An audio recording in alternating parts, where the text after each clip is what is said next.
세하 구독과 좋아요를 눌러주세요. 그래서 오늘은 그 33장에서 39장 중에 제일 첫 번째 있는 장, 이스라엘의 회복에 대한 장으로서 제일 첫 번째 장 33장의 말씀을 가지고 여러분과 함께 말씀을 나누려고 합니다. 먼저 33장 10절 말씀을 같이 우리가 읽어보겠습니다.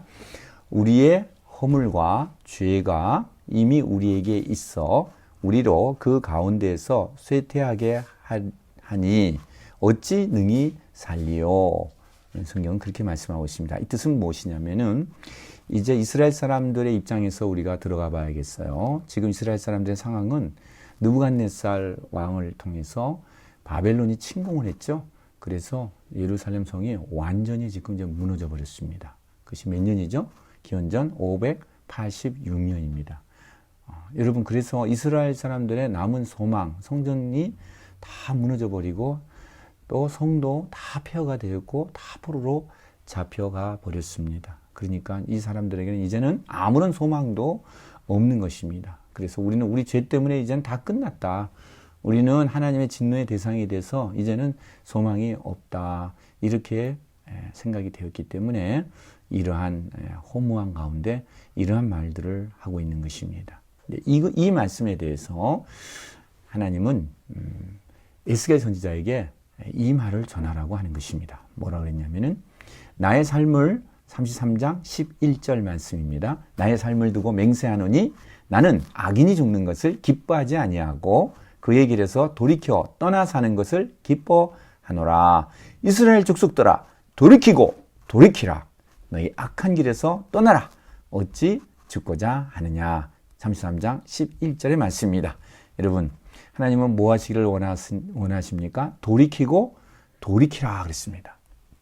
히브리어로 슈브, 돌이키고 돌이키라라고 하는 것입니다. 아무리 죄와 허물이 많이 있다고 하더라도 하나님은 악인이 죽는 것을 기뻐하지 아니하십니다. 그가 길에서 돌이켜 떠나서 사는 것을 하나님은 원하시고 기뻐하신다라고 하는 것입니다. 오늘 이 말씀 다음에 이스라엘 사람들이 또 뭐라고 대꾸를 하냐면 에스겔 33장 17절의 말씀입니다. 주의 길이 바르지 아니하다 이렇게 말하는 것입니다. 주의 길이 바르지 아니하다. 여러분, 이스라엘 사람들은 지금 무슨 생각하고 있어요? 자기들의 길이 표준이다라고 하는 것입니다. 자기들의 길을 표준으로 삼고 하나님의 길, 주의 길을 거기에 자기의 길에 잣대를 삼아서 자기의 길을 잣대로 삼아서 볼 적에 하나님 너무하세요. 주님의 길은 바르지 않습니다. 이렇게 말하고 있습니다. 여러분, 주의 길, 우리 길에 대해서 데레크 생각나시죠? 그래서 주의 길, 주인의 길이죠. 아도나이, 데렉 아도나이, 주의 길이 바르지 않다. 오늘 이렇게 강변하고 있습니다. 여기에 대해서 우리가 생각할 것은 이 이스라엘 사람들은 지금 자기의 표준이, 자신이 표준이 되어지고 그 다음에 상황이 어려워지고 힘들어질 적에 지금 낙심하는 모습을 이제 다 끝났다라고 이렇게 말하고 있습니다. 우리의 인생을 살아갈 적에도 이런 두 가지의 하나님에 대한 자세를 보일 때가 많이 있습니다. 너무 상황이 어려워지면 이젠 다 틀렸어. 그러나 여러분, 그때도 하나님은 여러분을 다시 일으켜 세워주시기를 원하시는 하나님이신 줄로 믿으시기 바랍니다. 그리고 돌아오기를 하나님은 원하시는 하나님이신 줄로 믿으시기 바랍니다. 이때 어떤 일이 일어났냐면요. 이제 소망의 메시지가 어떻게 시작이 되냐면은 오늘 33장 21절의 말씀을 우리가 같이 읽어봅시다. 에스겔 33장 21절의 말씀. 우리가 사로잡힌 지 12째 해 10째 달 5째 날에 예루살렘으로부터 도망하여 온 자가 나에게 나와 말하기를 그 성이 함락되었다. 이렇게 도망하여 나온 예루살렘 성이 다 무너졌잖아요. 그때 한 사람이 간신히 그 예루살렘 성에서 도망을 쳐 나오는 것입니다. 그래서 이 사람이 거기서 어디로 온 거예요? 저 북쪽에 있는 지금 에스겔이 포로로 잡혀가 있는 바빌론에까지 지금 도망한 사람이 가까스로 도망쳐 나와서 이 소식을 알리러 에스겔까지 온 것입니다. 많은 시간이 걸렸겠죠. 예, 그래서 그때를 성경은 에스겔이 사로잡힌 지 12째 12년이 지난 후라라고 오늘 성경은 말씀하고 있습니다. 그래서 우리가 에스겔을 살펴보면은 에스겔 1장에 보면은 에스겔은 여호야긴 왕 때 사로잡혀 갔거든요. 제2차 침공이죠. 바벨론 제2차 침공 때 사로잡혀 갔습니다. 그때가 기원전 597년입니다. 그래서 12년이 지났으니까 빼면은 587인데 그 해를 계산하려니까 하나만 빼면 돼요. 왜냐면 겹치니까. 그래서 586년이 나오게 되는 것입니다. 정확하게. 그래서 우리가 사로잡힌 지 12째가 기원전 586년이 된다라고 하는 것입니다. 자, 이 사람이 와서 이렇게 이제 보고를 하는데요. 여러분 여기 잘 한번 주목해 보시기 바랍니다. 어떤 일들이 일어났는가. 이 도망자가 와가지고 보고하기 전에 에스겔에게 이 사람이 언제 왔냐면 아침에 왔어요. 그런데 이 사람 도망자가 와서 에스겔에게 보고하는 그때가 아침이었는데 그 아침 전이니까 그 전날 저녁입니다. 그 전날 저녁에 어떤 일이 나냐면 33장 21절에 보니까 그 도망한 자가 내게 나오기 전날 저녁에 여호와의 손이 에스겔에게 임했어요. 그래서 어떻게 하셨다고요? 에스겔의 입을 열어 주셨습니다. 그래서 다음 날 아침 그 도망한 사람이 나에게 나와서 33장 22절 그때 내 입이 열리기로 내가 다시는 잠잠하지 아니하였노라 라는 것입니다. 무슨 말입니까? 그동안 에스겔의 입이 닫혀 있었다고 하는 것입니다. 하나님이 허락지를 않으셨어요. 그래서 닫혀 있었습니다. 그런데 이 사람이 와서 보고한 아침이어서 성이 함락되는 소식을 가지고 왔는데 그 전날 저녁에 여호와의 손이 에스겔 위에 임해가지고 말을 하기 시작했다는 것이에요. 입이 열려지고 말을 하기 시작했다라고 하는 것입니다. 그런데 여러분 이 말씀은 이미 성경에 나와 있는 말씀입니다. 벌써 예전부터 이 말씀이 있었어요. 3장 26절 에스겔 3장 26절에 보면은 내가 내 혀를 내 입 천장에 붙게 하여 내가 말 못하는 자가 되어 그들을 꾸짖는 자가 되지 못하게 하리니 그들은 패역한 족속임이라 그랬습니다. 예. 그러니까 3장 26절에 하나님이 에스겔의 혀를 입천장에 붙게 해서 말을 하지 못하는 자가 되게 했습니다. 그 이유는 이 사람들이 너무나 죄를 많이 졌고 마음이 강팍해져서 아무리 선지자 에스겔을 통해서 하나님의 말씀을 해도 듣지를 않습니다. 그래서 이제 그만 말을 하라고 하는 것입니다. 이게 참 무서운 것이죠. 그래서 3장 26절에 이러한 그래서 3장 27절에 연이어서 그러나 내가 너와 말할 때 너의 입을 열리니 너는 그들에게 이르기를 주의 말씀이 이러하시다 하라. 다시 입을 열어줄 때가 온다라고 하는 것입니다. 에스겔 24장 27절에 보면은 그날에 내 입이 열려서 도피한 자에게 말하고 다시는 잠잠하지 아니하리라. 이 예언의 말씀을 하셨어요. 여기 도피한 자는 오늘 우리 33장에 나오는 도망한 자죠. 예루살렘 함락에서 도망한 자입니다. 그때 도피한 자는 도대체 무슨 자인지 몰랐어요. 우리가 24장 27절을 읽을 적에. 그런데 우리가 33장을 읽을 때 이 도망한 자는 예루살렘 성이 무너져가지고 도망 나온 자구나.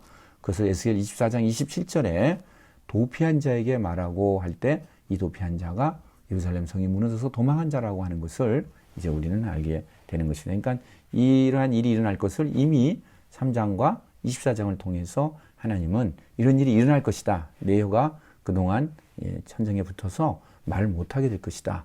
그러나 도망한 자가 너에게 오면은 너는 그때 입이 열려지게 될 것이다. 라고 하는 예언의 말씀을 이미 하셨던 것입니다. 자, 여기서 중요한 점은요, 시점입니다. 언제 에스겔의 입이 열려졌나 하는 것입니다. 여러분, 잘 한번 생각해 보시기 바랍니다. 하나님은 에스겔의 입을 먼저 열어주셨어요. 멸망의 소식이 오기 전에. 멸망의 소식은 예루살렘 성이 함락됐다고 하는 이 참, 어떻게 보면 인간적으로 다 끝난 것이거든요. 그러니까 이 소식이 언제 온 거예요? 아침에 온 것입니다. 그런데 하나님은 에스겔의 입을 언제 열어주셨다고요? 그 전날 저녁에 열어주시는 것입니다. 그래서 소망의 메시지를 전하기 시작하는 것입니다. 그 소망의 메시지가 오늘 지금부터 시작하는 33장에서 39장까지의 메시지 오브 호흡, 소망의 메시지입니다. 우리는 여기를 통해서 하나님은 이스라엘 사람들이 참으로 멸망하고 세상적으로 다 끝난 그런 가운데 있지만 그럼에도 불구하고 하나님은 회복되어진다. 너희가 앞으로 회복되어질 것이다 라고 하는 것을 멸망하기 전에 미리 에스겔의 입을 열어서 이 메시지를 전하게 한다라고 하는 것입니다. 저는 개인적으로 이런 경험이 있습니다. 그러니까 저희 선교제에서 저희 아내가 한번 크게 아픈 적이 있었어요. 그래서 굉장히 아프다가 간신히 회복이 됐습니다. 너무 참 감사했죠. 그런데 그런 가운데 굉장히 힘들었어요. 그런 가운데 한국의 어떤 후원하는 분이 책을 한 권을 보냈습니다. 우편으로. 그래서 그 책을 받아봤어요. 그 신앙서적이었습니다.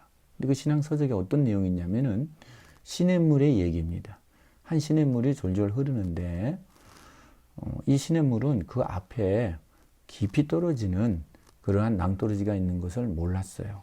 그래서 즐겁게 아침 햇살을 받으면서 절절절 기분 좋게 이제 산책을 하는 거죠. 흘러가고 있는데 갑자기 벼랑으로 떨어지는 것입니다. 그래서 많은 고통을 받게 되죠. 그런데 다시 이제 회복합니다. 어렵지만 회복해서 다시 이제 평안한 시냇물이 평안하게 아주 흘러가고 있는 것입니다. 그런데 그 시냇물은 이제 다 끝난 줄 알았어요. 그 고난이.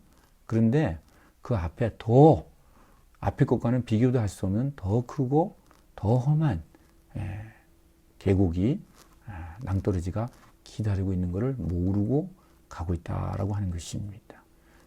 그래서 제가 그 책을 읽으면서 무슨 생각을 했냐면 내 아내가 지금 어려움에서 간신히 회복돼서 내가 즐거워하고 있는데 마치 시냇물처럼 앞으로 더 힘들고 더 어려운 고난이 올 수도 있다. 이런 생각을 제가 하게 됐어요. 그래서 그런 고난이 오더라도 내가 마음을 단단히 먹어야겠구나 이런 생각을 했습니다. 그런데 세월이 좀 흘러서 저희 아내가 그 첫 번째보다는 비교도 할 수 없는 더 정말 세상적으로 보선 다 끝난 것 같이 보이는 그러한 큰 고통을 큰 병을 입고 큰 고통을 당하는 그러한 경험을 했습니다. 그때 그것을 미리 하나님께서 저에게 책을 통해서 사인을 주셨기 때문에 이거 다 하나님께서 다 알으셔서 결국은 나에게 참 평강의 길로 가게 하시는 것이다. 그 책이 말하고 있는 것처럼 이 고난을 잘 감당해야겠구나 하는 그런 메시지를 제가 받은 적이 있습니다. 오늘 에스겔의 말씀도 마찬가지로 생각해요. 앞으로 이제 멸망하는 소식이 오기 전에 미리 에스겔을 통해서 앞으로 너희들이 멸망하겠지만 그럼에도 불구하고 소망을 가져라. 이것을 미리 줬다는 것이죠. 멸망은 단 다음에 이 소망의 메시지를 주면은 에이 하고 사람들이 어떻게 생각하겠습니까? 굉장히 힘들게 되겠죠. 하나님은 이스라엘 사람들을 굉장히 사랑하고 있다라고 하는 것입니다. 그러니까 하나님은 이러한 재앙과 이러한 힘든 것을 고난을 허락하시지만 결국의 목적은 무엇이냐면은 이스라엘이 온전하게 회복되어지고 하나님 앞에 말씀을 가지고 다시 돌아오기를 원하는 것이 하나님의 진심이고 하나님의 본 마음이다 하는 것을 우리는 깨달을 수가 있겠죠. 정말 하나님께서 때로는 하나님께서 우리에게 닥칠 위험을 미리 알려주시는 것이 참으로 하나님의 은혜인 줄로 믿으시기 바랍니다. 요즘에 제가 어려움을 당하시는 우리 성도님에게 같이 우리 면담을 하면서 이 말씀을 제가 전해줬어요. 이 말씀은 너희를 향한 나의 생각을 내가 아나니 평안이요 샬롬이요 재앙이 아니니라 너희에게 미래와 희망을 주는 것이니라. 예레미야 29장 1절의 말씀입니다. 하나님은 우리를 잘 되기를 원하시고 하나님은 우리에게 복을 주시기를 원하십니다. 결국은 우리에게 고난과 참 힘든 일이 닥쳐오지만 결국은 하나님께서는 우리를 잘되게 하시기를 원하시는 분이다라고 하는 것입니다. 요즘에 코로나19를 통해서 우리 교우들 중에서도 어려운 분도 많이 계시고 또 힘든 나날을 보내신 분도 계십니다. 그러나 하나님은 우리에 대한 하나님의 생각은 샬롬의 평강인 줄로 믿으시기 바랍니다. 그리고 장래의 소망을 갖고 살기를 하나님은 원하시는 줄로 믿으시기 바랍니다. 오늘 에스겔 메시지를 통해서 여러분 힘이 되시고 또 우리에게 소망이 넘치게 되시기를 예수님의 이름으로 축복합니다.